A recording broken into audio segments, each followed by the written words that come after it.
하는 방법은 아니죠. 그리고 연소법 같은 경우에는 직접 연소, 직접 산화법이라고도 해요.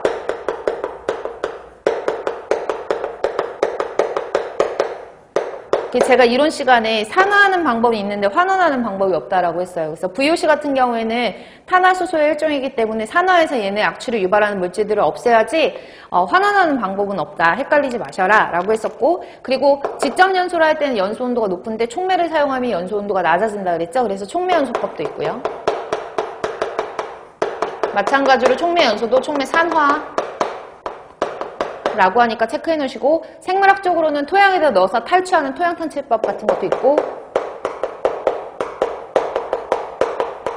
그 다음에 바이오 필터, 생물학적 필터 이용하는 방법도 있어요. 시험 문제 많이 나오는 거는 직접 연소법, 이렇게 연소하는 산화법 많이 나오니까 알아두시고, 얘네들 물 뿌려가지고 처리하는 수세법이나 약재 뿌려가지고 처리하는 산이나 알칼리 같은 것들을 이용하는 흡수법, 이런 것들 많이 사용한다라고 보시면 되고요. 응축법도 사용하긴 하는데, 응축법 같은 경우에는 대량을 처리할 때는 조금 경제적이지만 냉매의 가격이 조금 비싸기 때문에 대량 처리가 아니라 소량 처리는 잘 이용하지가 않는다라고 보시면 되겠죠. 그러면은 3번 다시 문제 보시면 악취물질을 제거하는 방법으로 옳지 않은 것은 몇 번이에요? 1번이죠. 바로 나오셔야 돼요. 환원은 없어요. 흡수법이나 흡착법이나 토양탈취법 같은 것들은 있었는데 촉매 산화법은 있으나 촉매를 이용해서 환원하는 방법은 없다.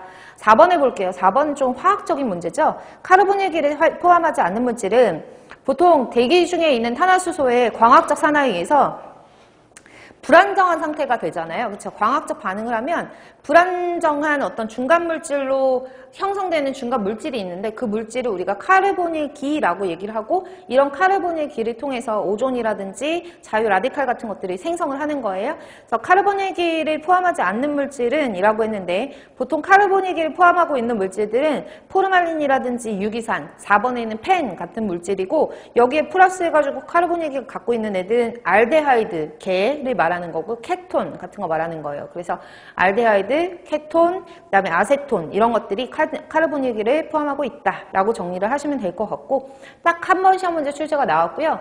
환경화학을 공부하지 않은 이상은 이런 그 작용기 같은 문제들은 자주 출제되지는 않거든요. 그 화학 시간에 여러분들이 알고 계신 내용만 기억을 해놓으시면 될 것 같아요. 101페이지로 가서 대기 오염 물질인 다이옥신으로 갈게요. 다이옥신, 1번에 보시면 도시 폐기물 소각로에서 다이옥신이 생성되는 기작에 대해서 설명으로 옳지 않은 것은 이라고 했어요. 1번에 보시면 투입된 쓰레기에 존재하는 PCDD, PCDF, 다이옥신류죠. 연소 시 파괴되지 않고 대기 중으로 배출되고, 전구물질인 클로로페놀이나 PCB, 폴리클로리네이티드 바이페닐 등이 반응해서 PCD나 PCDF 같은 그 물질로 전환이 되는 거죠.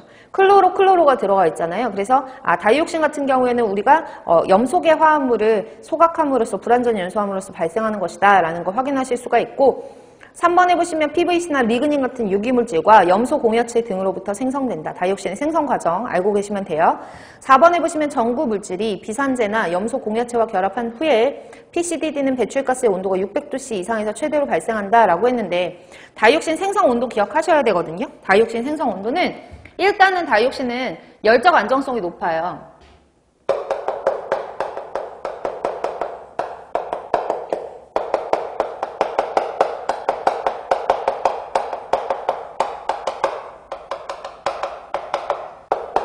그래서 얘네들을 우리가 뭐라고 얘기하냐